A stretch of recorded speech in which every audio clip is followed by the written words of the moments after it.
Cerita ini adalah kisah nyata, yang terinspirasi dari bisik-bisik di gang sempit dan janji-janji yang diucapkan di bawah remang cahaya bulan. Kisah tentang Bayu, seorang pemuda yang hidupnya terhimpit utang, dan sebuah gerobak bakso yang bukan sekadar alat dagang, melainkan saksi bisu dari sebuah perjanjian terlarang. Di balik asap bakso yang mengepul, ada janji pesugihan berdarah yang mengikatnya. Janji yang membawa kekayaan dalam sekejap, tetapi menuntut tumbal yang lebih berharga dari apapun di dunia ini. Siapakah yang akan dikorbankan? Apakah harga dari kekayaan ini sepadan? Tetap di sini, karena kisahnya baru saja dimulai. Sebelum kita masuk ke bagian pertama, jangan lupa untuk like, komen, dan subscribe agar kalian tidak ketinggalan kelanjutan dari kisah kelam ini. Langit Jakarta sore itu seolah ikut berduka. Mendung kelabu menggantung rendah, memantulkan kesuraman di wajah Bayu. Gerobak bakso tuanya berderit pelan di atas trotoar yang retak, seolah ikut merasakan beban di pundaknya. Sudah hampir seminggu ini dagangannya sepi. Hanya beberapa mangkuk terjual, itu pun tidak cukup untuk menutupi modal, apalagi untuk membayar utang rentenir yang terus membayangi. Bayu mengusap keringat di dahinya. Sejak ayahnya meninggal 2 tahun lalu, ia harus mengambil alih gerobak bakso yang sudah jadi warisan turun-temurun. Dulu, dengan gerobak ini, ayahnya bisa menyekolahkan dia dan adiknya, Fitri, sampai tamat SMP. Tapi kini, gerobak ini justru terasa seperti beban, bukan sumber kehidupan. Utang yang ditinggalkan ayahnya, ditambah biaya pengobatan yang membengkak, memaksa Bayu berurusan dengan Pak Haji Saleh, rentenir berwajah kalem tapi berhati dingin. Tiap hari, pesan singkat dari Pak Haji Saleh masuk, isinya sama. Bayar atau hidupmu akan saya buat sengsara. Ancaman itu bukan sekadar gertakan. Beberapa kali Bayu melihat sendiri bagaimana Pak Haji Saleh menagih utang dengan cara yang kejam, membuat hidup para debiturnya porak-poranda. Bayu menarik napas berat. Di usia 25 tahun, ia seharusnya sudah bisa menata masa depan, bukannya terus berlari dari bayang-bayang utang. Fitri, adiknya yang baru lulus SMA, juga butuh biaya untuk kuliah. Impian adiknya untuk jadi guru matematika di pedesaan jadi satu-satunya motivasi Bayu untuk terus bertahan. Ia tidak boleh membiarkan adiknya ikut merasakan penderitaan ini. Saat sedang melamun, seorang pria tua dengan janggut putih dan sorot mata teduh mendekati gerobaknya. Pakaiannya sederhana, tapi aura yang dipancarkannya terasa berbeda. Pria itu memesan 1 mangkuk bakso. Baksonya enak, nak, bumbunya terasa, hidup, puji pria tua itu. Setelah suapan pertama, Bayu hanya tersenyum tipis. Terima kasih, Pak. Tapi sepertinya bakso saya kurang. Hoki, sekarang. Pria tua itu menatap Bayu lekat-lekat. Saya tahu masalahmu. Nah, beban utangmu terlalu berat. Bayu terkejut. Bagaimana pria ini bisa tahu? Ia tidak pernah bercerita kepada siapapun tentang utangnya. Bagaimana Bapak tahu? Tanya Bayu, suaranya sedikit bergetar. Saya tahu banyak hal yang orang lain tidak tahu. Jawab pria itu sambil tersenyum misterius. Apa kamu mau hidupmu berubah dalam semalam? Bebas dari utang dan punya uang banyak untuk membahagiakan keluargamu? Jantung Bayu berdegup kencang. Pertanyaan itu terasa seperti air dingin di tengah padang pasir. Siapa yang tidak mau, Pak? Pria itu meletakkan mangkuk baksonya yang sudah kosong. Kalau begitu, temui saya nanti malam. Di persimpangan jalan masuk Gang Karet, ada pohon beringin besar. Datanglah sendirian. Sebelum Bayu sempat bertanya lebih lanjut, pria tua itu sudah pergi, menghilang di antara keramaian. Pikirannya kalut. Ini terasa seperti jebakan, tapi janji tentang hidup yang berubah terlalu menggiurkan untuk diabaikan. Malam harinya, Bayu duduk sendirian di depan gerobaknya. Ia mencoba menimbang-nimbang. Pikirannya terpecah. Di satu sisi, ia takut ini adalah tipu-tipu. Di sisi lain, bayangan wajah Fitri dan ancaman Pak Haji Saleh terus mendorongnya. Ia lelah dengan hidup yang terus-menerus terhimpit. Akhirnya, tekadnya bulat. Ia akan pergi. Apapun risikonya, ia harus mencobanya. Ia menutup gerobaknya dan bergegas menuju lokasi yang disebutkan pria tua itu. Sesampainya di persimpangan yang gelap, pohon beringin besar itu berdiri angkuh, ranting-rantingnya seolah jadi tangan-tangan raksasa yang menyambutnya. Suasana terasa sangat sunyi, hanya suara jangkrik yang terdengar. Tiba-tiba, pria tua itu muncul dari balik pohon. Ia tidak lagi memakai pakaian sederhana, melainkan jubah hitam yang longgar. Matanya memancarkan cahaya aneh, seolah ada energi tak kasat mata di sekitarnya. "Kamu datang, Nak. Itu artinya kamu siap untuk menerima janji," ujar pria itu. Bayu menelan ludah. "Janji apa, Pak?" "Janji yang akan memberimu segalanya. Kekayaan, kemudahan, dan ketenangan. Tapi kamu harus bersedia memberikan sebagian kecil darimu. Tidak perlu harta, hanya tumbal," jawab pria itu dengan suara yang berat. "Tumbal?" Bayu terkesiap. Ia pernah mendengar bisik-bisik tentang pesugihan dan tumbal. Hatinya langsung berteriak, menyuruhnya lari. Namun, pria itu seolah bisa membaca pikirannya. "Tenang, Nak. Tumbalnya tidak sulit.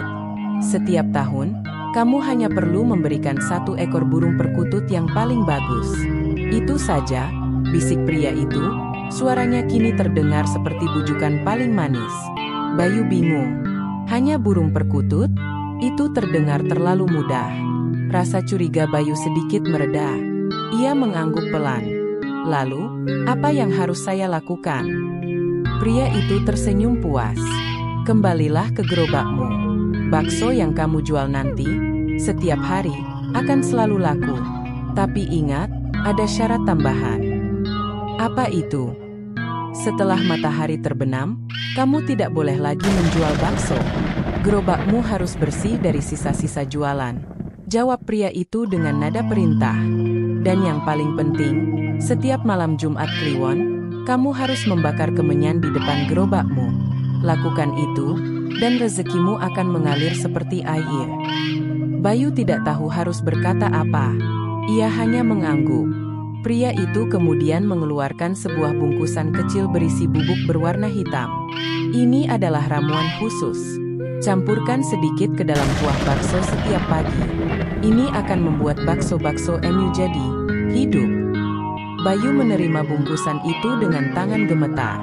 Setelah itu, pria itu kembali menghilang ke dalam kegelapan. Bayu berdiri di sana sendirian, kebingungan. Apakah yang barusan ia alami adalah kenyataan? Atau hanya halusinasi akibat stres dan kelelahan? Ia memutuskan untuk kembali ke rumah.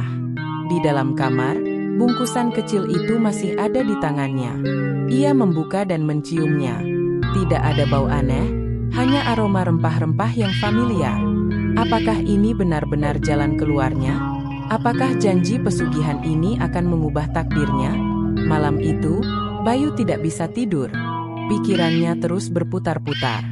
Ia tahu ia sedang bermain api, tetapi ia juga tahu bahwa jika ia tidak melakukan sesuatu, ia akan terus terjebak dalam lubang utang yang semakin dalam. Ia memejamkan mata, memantapkan hati. Besok, ia akan mencobanya. Ia akan mencampur bubuk itu ke dalam kuah baksonya. Ia tidak sadar, di luar sana, sebuah perjanjian gelap telah terikat. Gerobak bakso yang selama ini jadi saksi bisu perjuangannya, kini akan menjadi saksi dari sebuah perjanjian berdarah yang akan mengubah segalanya. Semoga cerita ini sesuai dengan ekspektasi Anda. Bagian selanjutnya bisa dilanjutkan dengan menceritakan bagaimana gerobak bakso Bayu mulai laris manis setelah ia menuruti permintaan pria misterius itu, dan mulai munculnya keanehan-keanehan yang membuat penonton semakin penasaran. Matahari pagi menyapa Jakarta dengan ceria, seolah tak peduli dengan kegelapan yang mengikat janji di malam sebelumnya. Bayu menatap bubuk hitam di telapak tangannya. Butiran halus itu terasa dingin, seolah menyerap seluruh kehangatan dari tubuhnya. Keraguan kembali merayap, menusuk-nusuk akal sehatnya. Ia memikirkan Fitri, wajah adiknya yang penuh harapan. Ia memikirkan Pak Haji Saleh dan ancaman yang tak pernah surut.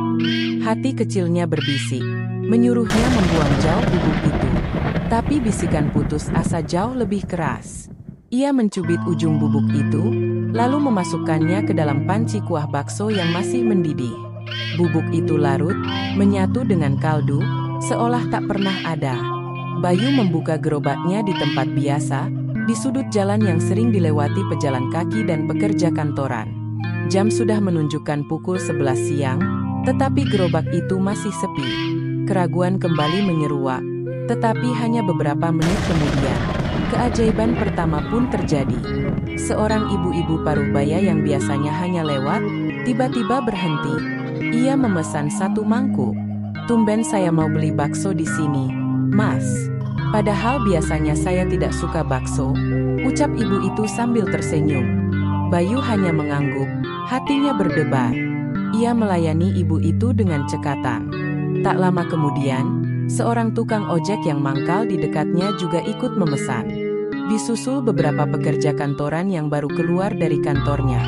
Dalam waktu kurang dari 1 jam, antrean panjang sudah terbentuk di depan gerobak Bayu. Ia melayani dengan sigap, tetapi kewalahan. 3 jam kemudian, semua baksonya ludes tak bersisa. Ia bahkan harus menolak beberapa pelanggan yang masih datang. Bayu berdiri terpaku di depan gerobaknya. Pemandangan ini adalah mimpi baginya. Uang kertas dan koin menumpuk di kotak uangnya. Jumlahnya jauh melampaui omzet terbaik ayahnya dulu. Senyum tulus akhirnya mengembang di wajah Bayu, senyum yang sudah lama hilang. Ia pulang dengan langkah ringan, kantongnya penuh. Sebelum memasuki rumah, ia menatap gerobak tuanya. Gerobak itu seolah bersinar di bawah cahaya matahari sore, bukan lagi sebuah beban, melainkan sebuah jembatan menuju kebebasan. Keesokan harinya, hal yang sama kembali terjadi. Bahkan lebih luar biasa. Gerobak Bayu menjadi pusat perhatian. Banyak orang yang sengaja datang dari jauh hanya untuk mencicipi baksonya. Mereka semua mengatakan hal yang sama, "Baksonya enak, Mas. Bumbunya terasa, hidup." Kalimat itu terus terngiang, membuat Bayu merinding. Ia teringat kata-kata pria tua itu. Ini akan membuat bakso-bakso MU jadi hidup. Dalam waktu 1 minggu, Bayu berhasil melunasi seluruh utangnya kepada Pak Haji Saleh. Pria rentenir itu tampak terkejut, matanya penuh kecurigaan saat menerima uang tunai dari Bayu. "Dari mana kamu dapat uang sebanyak ini, Bayu? Jangan macam-macam, nanti kamu malah kena batunya," ancam Pak Haji Saleh dengan nada sinis. Bayu hanya tersenyum dan menjawab, "Rezeki, Pak." Hatinya terasa lega. Beban berat yang selama ini mencekik lehernya akhirnya terangkat. Bayu juga menepati janjinya kepada Fitri. Ia membelikan adiknya laptop baru dan membiayai pendaftaran kuliahnya. Mata Fitri berkaca-kaca saat melihat hadiah itu. "Bang, dari mana uang sebanyak ini? Abang kerja apa?" tanyanya polos.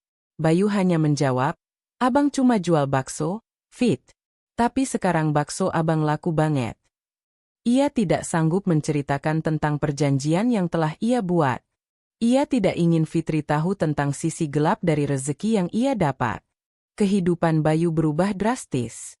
Ia membeli gerobak bakso baru, yang lebih bersih dan modern. Ia bahkan berhasil menyewa sebuah kios kecil di dekat gerobak lamanya. Pundi-pundi uang terus mengalir. Ia bisa membeli apapun yang ia inginkan. Tetapi di balik semua kemewahan itu, ada sebuah rasa hampa yang terus menggerogoti jiwanya. Ia tidak lagi merasakan kebahagiaan sejati. Ia terus dibayangi ketakutan. Ketakutan akan perjanjian yang sudah ia buat. Setiap hari, menjelang matahari terbenam, Bayu buru-buru menutup gerobaknya. Ia tidak peduli seberapa banyak pelanggan yang masih ingin membeli baksonya. Ia harus menepati janji untuk tidak menjual bakso setelah matahari terbenam. Beberapa pelanggan heran, tetapi ia tidak bisa menjelaskan alasannya. Dan setiap malam Jumat Kliwon, ritual itu harus ia jalankan. Setelah seisi rumah terlelap, Bayu keluar ke halaman belakang. Ia membakar kemenyan di atas arang, membiarkan asapnya yang wangi mengepul ke udara. Di bawah cahaya rembulan yang samar, ia merasakan kehadiran aneh di sekitarnya. Bukan sosok yang bisa ia lihat, tetapi sebuah perasaan. Perasaan dingin dan menyeramkan yang membuatnya merinding. Suatu malam, Saat ia sedang membakar kemenyan, ia merasa ada yang memperhatikannya. Ia menoleh, tetapi tidak ada siapa-siapa. Ia kembali ke ritualnya, dan tiba-tiba sebuah suara parau membisik di telinganya. Kerja bagus, nak. Janji itu akan selalu terbayar. Bayu berteriak, panik, tetapi ia langsung menutup mulutnya. Ia menoleh ke segala arah, tetapi ia tetap sendirian. Ia pun segera mengakhiri ritualnya dan lari masuk ke dalam rumah. Jantungnya berdebar kencang. Ia tahu suara itu bukan berasal dari hayalannya. Kisah tentang larisnya bakso Bayu juga sampai ke telinga Bambang, saingan terberatnya. Bambang sudah berjualan bakso di dekat tempat Bayu selama 15 tahun. Dulu, baksonya selalu paling laris. Tapi kini, gerobaknya sepi. Semua pelanggannya pindah ke gerobak Bayu. Bambang tidak bisa menerima kenyataan ini. Ia tahu ada yang tidak beres. Ia mulai mengamati gerak-gerik Bayu. Ia melihat Bayu yang buru-buru menutup gerobak saat maghrib tiba. Ia juga melihat Bayu melakukan ritual aneh di malam Jumat Kliwon. Kecurigaan Bambang semakin kuat. Ia yakin Bayu menggunakan cara kotor untuk mendapatkan kekayaan. Ia juga mulai bertanya-tanya, apa yang sebenarnya ada di dalam kuah bakso Bayu yang membuat semua orang ketagihan? Bambang pun menyimpan dendam. Ia berjanji akan mencari tahu rahasia Bayu dan membongkarnya ke semua orang. Bayu tahu ada yang salah. Ia merasa rezeki yang didapatnya tidak halal. Ia mencoba untuk salat dan berdoa, tetapi ia merasa doanya tidak sampai. Ia merasa jiwanya kotor. Bayu sudah berhasil melunasi utangnya, ia sudah membahagiakan adiknya, tetapi ia tidak bahagia. Ia dihantui oleh ketakutan yang terus-menerus. Ia takut pada pria tua misterius itu. Ia takut pada janji yang ia buat. Ia tahu janji itu bukan sekadar soal burung perkutut. Suatu sore, saat ia sedang membersihkan gerobaknya, ia menemukan sebuah bulu burung kecil di bawah gerobaknya. Bulu itu berwarna merah, seolah basah oleh darah. Bayu terkejut. Ia mengingat kata-kata pria tua itu, tumbalnya tidak sulit. Setiap tahun, kamu hanya perlu memberikan 1 ekor burung perkutut yang paling bagus. Bayu memegang bulu itu, tangannya gemetar. Apakah ini adalah pertanda? Apakah ia sudah terikat dengan sesuatu yang lebih mengerikan dari sekadar utang? Ia merasa dingin, seolah ada sesuatu yang mengawasinya. Ia menoleh ke arah sebuah gang kecil, dan ia melihat siluet seorang pria tua dengan jubah hitam yang melambaikan tangannya. Bayu tahu ia tidak bisa lagi mundur. Ia sudah terjebak, dan permainan baru saja dimulai. Semoga cerita ini sesuai dengan keinginan Anda. Bagian selanjutnya bisa dilanjutkan dengan Bayu yang mulai merasakan konsekuensi nyata dari perjanjiannya dan intrik yang dilakukan Bambang untuk membongkar rahasia Bayu. Hari-hari Bayu kini dipenuhi dengan paradoks. Di siang hari, ia adalah Bayu yang sukses, pedagang bakso paling laris di seantero Jakarta Selatan. Senyumnya ramah, tawa pelanggannya berisik, dan pundi-pundi uangnya terus terisi. Tetapi saat malam tiba, ia kembali menjadi Bayu yang lain. Bayu yang dipenuhi ketakutan dan dihantui oleh bayangan gelap. Setiap bulu burung merah yang ia temukan di bawah gerobaknya seperti cap yang menempel di jiwanya. Ia tahu, perjanjian yang ia buat jauh lebih besar dan mengerikan dari yang ia kira. Malam itu adalah malam Jumat Kliwon. Bulan menggantung bulat sempurna, cahayanya yang pucat seolah-olah menjadi saksi bisu dari kegelapan yang mulai merayap dalam kehidupan Bayu. Jantungnya berdebar kencang sejak sore hari. Ia tahu, ia harus melakukan ritualnya. Setelah memastikan Fitri sudah tertidur, Bayu keluar ke halaman belakang. Kemenyan yang ia bakar terasa lebih berat dari biasanya. Asapnya mengepul, membentuk gumpalan-gumpalan aneh, seolah-olah makhluk tak kasat mata sedang berkumpul di sekitarnya. Kali ini, Bayu tidak hanya merasakan kehadiran. Ia melihatnya. Di balik asap kemenyan yang menari, siluet seorang pria tua dengan jubah hitam muncul. Kali ini, wajahnya terlihat jelas, senyumnya menyeringai, matanya menyala merah. Bayu tidak bisa bergerak. Ketakutan mengikat seluruh tubuhnya. Kerja bagus, nak. Kamu sudah menjalankan kewajibanmu, bisik suara parau itu. Suaranya bukan hanya terdengar di telinga, melainkan langsung beresonansi di dalam kepalanya. Sekarang, saatnya kamu tahu tentang janji yang sesungguhnya. Pria itu mendekat, langkahnya tidak mengeluarkan suara. Bayu mencium aroma aneh, aroma tanah basah bercampur dengan wangi kemenyan yang pekat. Kamu pikir saya hanya meminta burung perkutut? Pria itu tertawa. Tawanya seperti pecahan kaca yang jatuh ke lantai. Burung perkutut itu hanya tumbal awal. Agar ikatan kita kuat. Bayu menelan ludah. Lalu, tumbalnya apa lagi, Pak? Tumbal yang sesungguhnya adalah kesepian, jawab pria itu, matanya yang merah menatap tajam ke mata Bayu. Setiap kali kamu mendapatkan kekayaan, kebahagiaanmu akan diambil sedikit demi sedikit. Persahabatanmu akan hancur, keluargamu akan menjauh, dan kamu akan menjadi kaya raya, tetapi sendirian. Bayu terhenyak. Ia teringat bagaimana beberapa teman lamanya kini menjauh. Mereka iri dengan kesuksesannya. Bahkan Fitri, adiknya, mulai menaruh curiga. Fitri sering melihatnya buru-buru menutup warung saat maghrib, dan ia sering mencium aroma kemenyan yang pekat saat Bayu masuk ke dalam rumah. Fitri sering bertanya, tetapi Bayu selalu menghindar. Jarak antara mereka, yang dulunya sangat dekat, kini terasa semakin lebar. Tidak mungkin. Ini tidak adil, teriak Bayu, suaranya bergetar. Pria itu hanya menyeringai. Adil atau tidak, janji sudah terucap. Tumbalmu sudah dibayar. Kau akan kaya, nak. Tapi kamu akan kehilangan semua orang yang kau cintai. Kemudian, pria itu menghilang, meninggalkan Bayu yang terpuruk dalam ketakutan dan penyesalan. Ia masuk ke dalam rumah, langsung mengambil air wudhu, dan mencoba salat. Tetapi pikirannya kacau, ia merasa doanya tidak akan pernah sampai. Keesokan harinya, Bayu mencoba untuk berdamai dengan kenyataan. Ia memutuskan untuk memberikan uang kepada Fitri, berharap bisa menebus jarak di antara mereka. Ia memberikan sebuah amplop tebal. Fit, ini buat biaya kuliah dan jajan kamu. Abang cuma mau lihat kamu bahagia, ucapnya tulus. Fitri menerima amplop itu, tetapi senyumnya terlihat cemas. Bang, abang kenapa? Kenapa abang selalu terlihat khawatir? Abang sembunyikan sesuatu, kan? Tanyanya, matanya menatap Bayu penuh selidik. Bayu tidak bisa menjawab. Ia hanya menggeleng. Abang baik-baik saja, Fit. Kamu jangan khawatir. Melihat keengganan Bayu untuk terbuka, Fitri pun mengambil keputusan. Ia akan mencari tahu sendiri apa yang terjadi pada kakaknya. Ia mulai mengikuti Bayu secara diam-diam. Ia melihat Bayu menutup warungnya saat maghrib, menolak pelanggan yang masih datang. Ia juga melihat Bayu buru-buru membersihkan gerobaknya dan memastikan tidak ada sisa bakso yang tertinggal.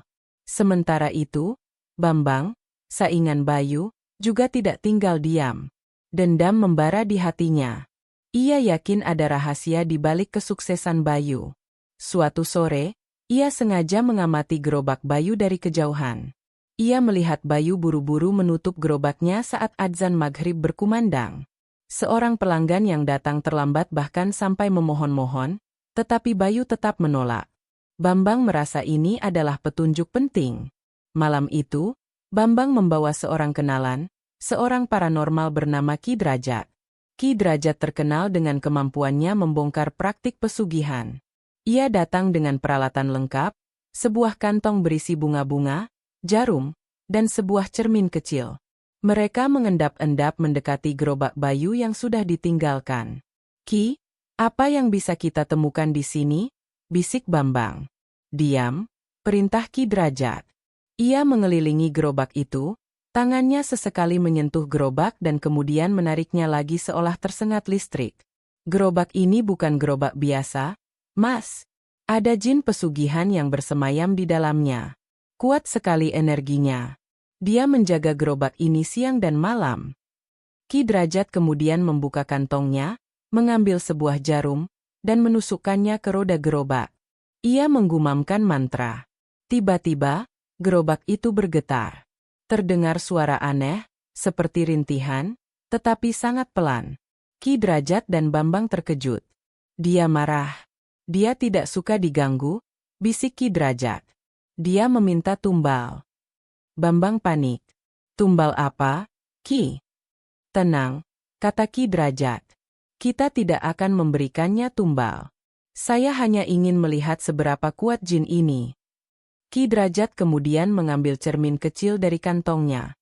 Ia menghadapkan cermin itu ke arah gerobak. Seketika, pantulan di cermin tidak menunjukkan gerobak bakso biasa, melainkan sebuah gerobak berdarah, dengan ceceran darah di setiap sisinya. Di atasnya, tumpukan daging yang terlihat seperti daging manusia. Bambang berteriak, panik, ia lari terbirit-birit. Ki Derajat pun ikut lari, wajahnya pucat. Mereka tahu, gerobak Bayu bukanlah gerobak bakso biasa. Itu adalah gerobak pembawa tumbal. Keesokan paginya, Bayu terkejut melihat gerobaknya kotor. Ada sisa-sisa bunga dan jarum di dekat roda. Ia tahu, ada seseorang yang mencoba mengganggu perjanjiannya. Ia merasa marah dan takut. Perjanjiannya kini bukan hanya rahasia, tetapi sudah menjadi incaran orang lain. Di rumah, Fitri melihat Bayu yang panik. Fitri tahu, ini adalah kesempatan untuk mencari tahu. Malam itu, ia menunggu Bayu keluar ke halaman belakang. Begitu Bayu sudah keluar, Fitri diam-diam mengintip dari jendela kamarnya. Ia melihat kakaknya membakar kemenyan. Lalu ia melihat siluet sosok hitam muncul di antara asap, berbicara dengan kakaknya. Fitri tidak bisa mendengar apa yang mereka bicarakan, tetapi ia melihat ekspresi ketakutan yang jelas di wajah kakaknya. Hatinya hancur. Kakaknya telah terjebak dalam sesuatu yang sangat mengerikan. Bayu kembali ke kamar, wajahnya pucat. Ia melihat Fitri berdiri di depan pintu kamarnya. Fitri menatapnya dengan mata berkaca-kaca. Abang kenapa? Tanya Fitri. Bayu tidak bisa lagi berbohong. Ia memeluk adiknya, air matanya tumpah. Ia menceritakan segalanya. Tentang utang, tentang pria tua misterius, tentang bubuk di kuah bakso, dan tentang tumbal yang diminta. Fitri mendengarkan dengan seksama, ia tidak memotong. Setelah Bayu selesai bercerita, Fitri menatapnya dengan mata penuh kasih. Abang, kita harus akhiri ini. Kita harus kembali ke jalan yang benar. Bayu menatap Fitri, matanya dipenuhi harapan. Tapi bagaimana, Fit? Abang takut. Abang sudah terikat. Kita cari tahu tentang tumbalnya. Abang bilang dia hanya minta burung perkutut. Tanya Fitri. Bayu mengangguk. Itu tumbal awal. Tumbal yang sesungguhnya adalah kebahagiaanku. Tidak, Bang, kata Fitri. Aku rasa tumbalnya bukan hanya itu. Pria itu bilang, tumbal awal. Ada tumbal yang lebih besar. Fitri kemudian menceritakan apa yang ia lihat saat mengintip. Aku lihat di balik gerobak abang, ada yang aneh. Seperti ada sesuatu yang menunggu. Bayu merinding. Ia teringat pantulan gerobak berdarah yang dilihat Bambang dan Ki Derajat. Ia kini menyadari, janji yang ia buat tidak sesederhana yang ia pikir. Ia kini harus melawan kekuatan gelap itu, bukan hanya untuk dirinya sendiri, tetapi juga untuk keselamatan adiknya. Ia tahu, ia telah menjerumuskan dirinya ke dalam masalah yang lebih besar dari utang. Masalah yang mengancam nyawa.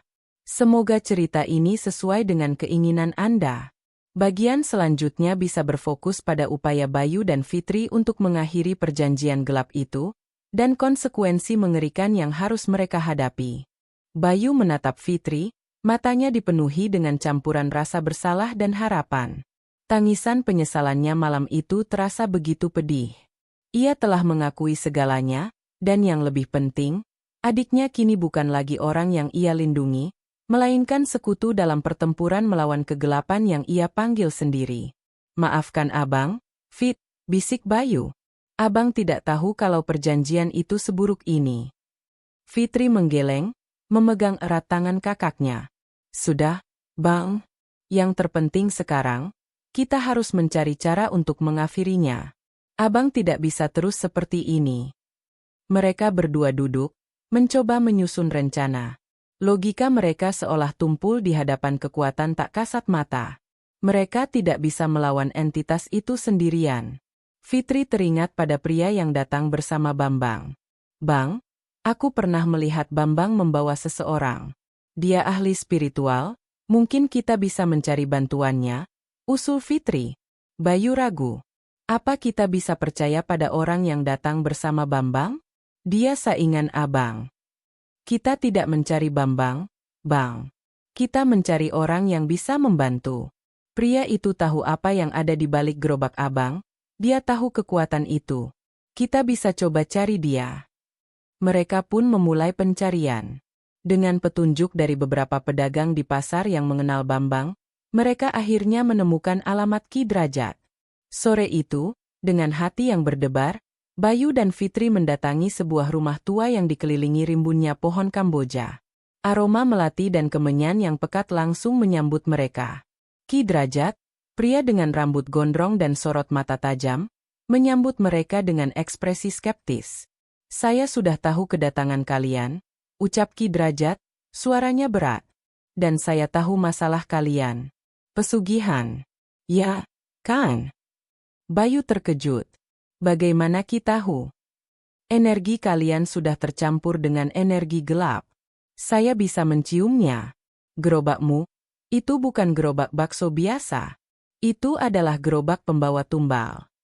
Bayu dan Fitri saling pandang. Mereka tahu, mereka berada di tempat yang tepat. Bayu menceritakan segalanya, dari pertemuannya dengan pria tua berjubah hitam, bubuk yang ia campurkan ke dalam kuah bakso, hingga syarat-syarat yang harus ia jalankan. Ki Drajat mendengarkan dengan seksama, sesekali mengangguk-angguk.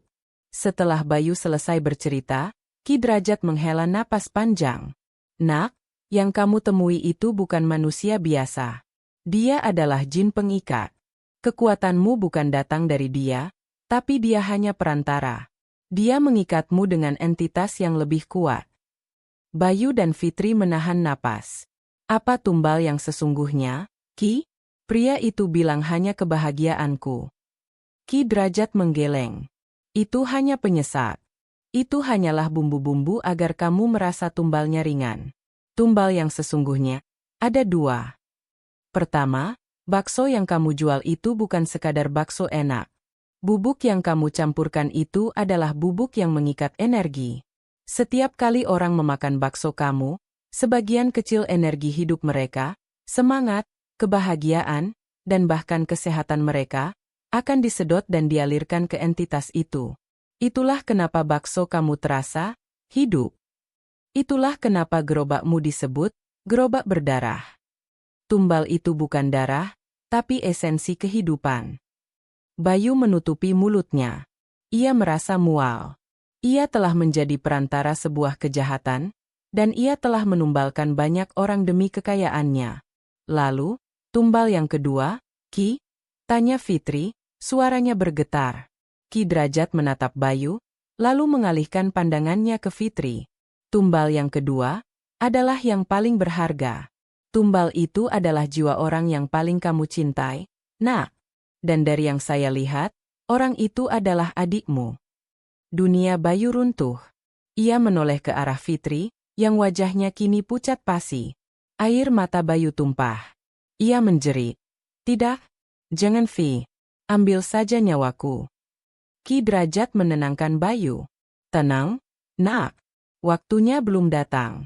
Tumbal itu hanya akan diambil jika kamu mencoba mengingkari perjanjian, atau jika kamu sudah mencapai puncak kekayaan yang dijanjikan.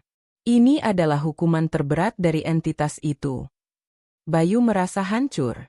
Seluruh jerih payahnya, seluruh usahanya untuk membahagiakan Fitri, ternyata akan berakhir dengan pengorbanan adiknya. Ia telah menggali kuburannya sendiri, dan ia juga telah menggali kuburan Fitri. Bagaimana cara mengakhirinya, Ki? Tanya Fitri, suaranya kini kembali kuat, penuh tekad. Ki Drajat menatap mereka berdua, wajahnya serius. Satu-satunya cara adalah menghancurkan ikatan itu. Kalian harus kembali ke tempat di mana janji itu diucapkan. Ke pohon beringin itu.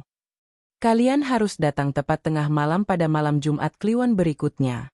Kalian harus membawa gerobakmu dan semua peralatanmu. Di sana, Kalian harus membakar semua yang terikat pada perjanjian itu, bubuk sisa, peralatan masaknya, bahkan gerobak itu sendiri. Kalian harus membakarnya di bawah pohon beringin itu.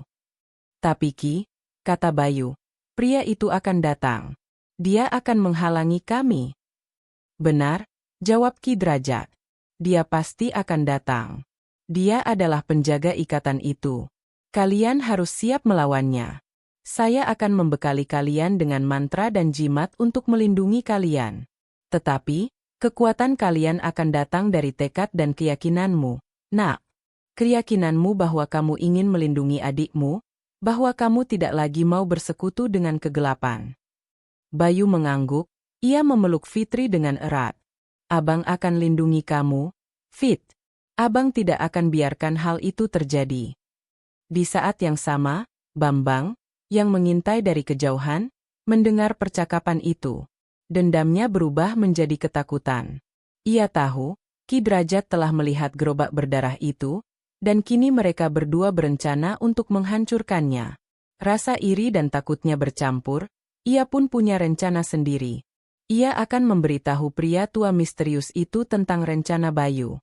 Jika Bayu berhasil menghancurkan gerobaknya, kekuatannya akan lenyap, dan Bambang akan kembali jadi pedagang bakso paling sukses. Bambang tidak peduli dengan konsekuensi perjanjian itu, ia hanya peduli pada uang. Ia pun bergegas pergi, berniat mencari tahu siapa pria tua itu, dan di mana ia bisa menemukannya.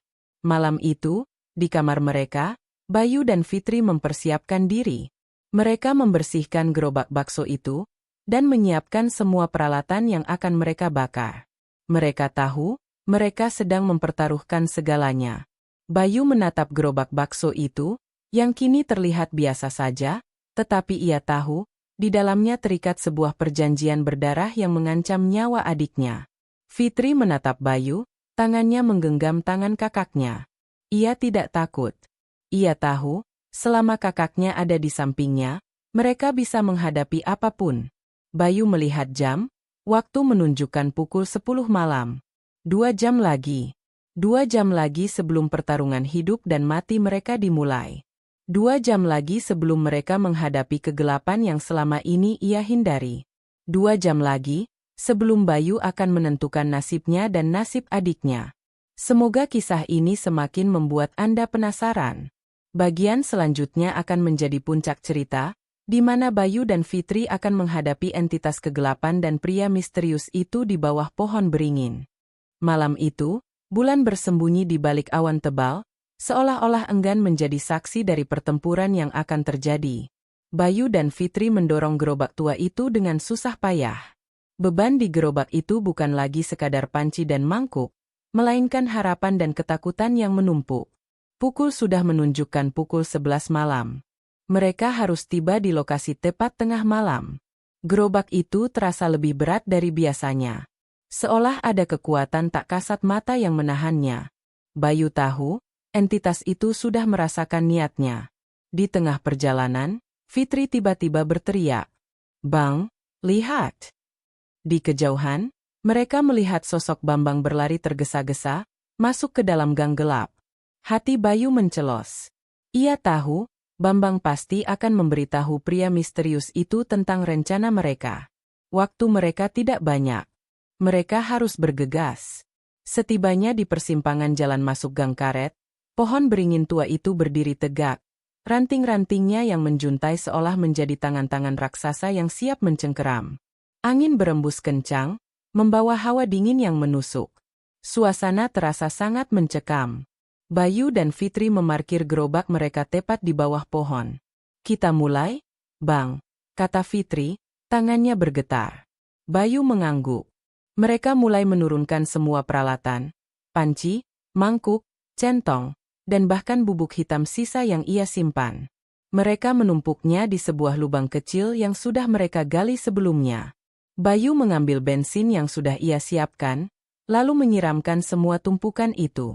Tepat saat Bayu hendak menyulut api, sebuah suara parau terdengar dari belakang mereka. "Kamu bodoh, Nak. Kamu pikir kamu bisa lari dari takdir?" Pria tua berjubah hitam itu muncul dari balik pohon, senyumnya menyeringai. Matanya menyala merah, dan aura gelap yang kuat menguar darinya. Kamu sudah berjanji. Kamu sudah menikmati kekayaan. Sekarang, kamu harus membayarnya. Bayu berdiri di depan Fitri, melindunginya. Aku tidak akan biarkan kamu menyentuh adikku, teriak Bayu, suaranya penuh keberanian. Iya? Pria itu tertawa. Tidak akan? Tiba-tiba, tubuh Fitri terangkat ke udara. Ia berteriak, panik. Bayu mencoba meraih adiknya, tetapi sebuah kekuatan tak kasat mata menahannya. Fitri terlempar ke arah pohon beringin, kepalanya membentur batang pohon. Ia jatuh lemas, pingsan. Bayu kehilangan akal sehatnya. Ia berteriak, ia mencoba melawan, tetapi ia tidak bisa. Pria itu menyeringai. Jiwa adikmu akan menjadi tumbal terakhirku. Dan kamu akan hidup dalam kekayaan, tetapi sendirian. Hahaha. Bayu jatuh berlutut, hatinya hancur.